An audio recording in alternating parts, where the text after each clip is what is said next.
Welcome back to KCTV English News. I'm Angel Kim.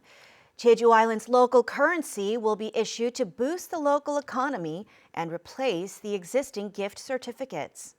The Jeju Provincial Council passed an ordinance on the issuance of the local currency that was approved by the Standing Committee at the plenary session of the 388th special meeting. The Provincial Council's Economic Committee for Agriculture, Fishery, and Livestock revised the ordinance to issue local currency in the form of paper as well as charge cards or digital barcodes for mobile phones. The decision was also made to expand the distribution area to also include other local governments.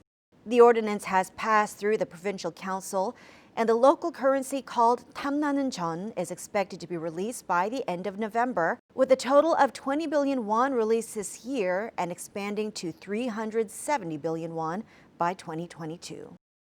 Senior Judge Chang Chan-soo of the Jeju District Court sentenced a 44-year-old defendant to 3 years in prison with a 5-year probationary period and a fine of 1.5 billion won. The crime was making and selling 700 million won worth of jam at an unauthorized facility for 1 year from March last year.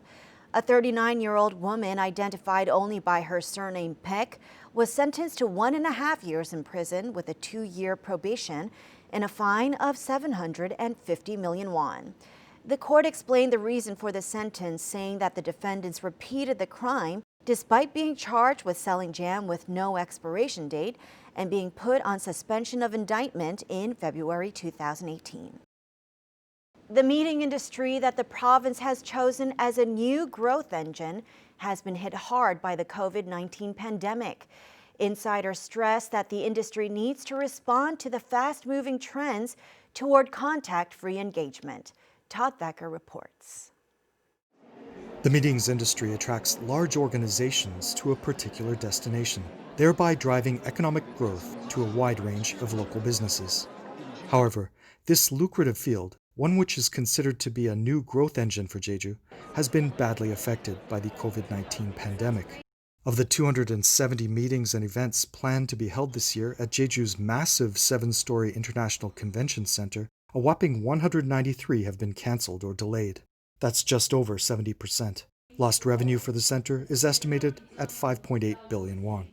The Jeju Convention and Visitors Bureau, which supports and brings meetings to the island, has also seen 50 out of 80 events this year either cancelled or delayed.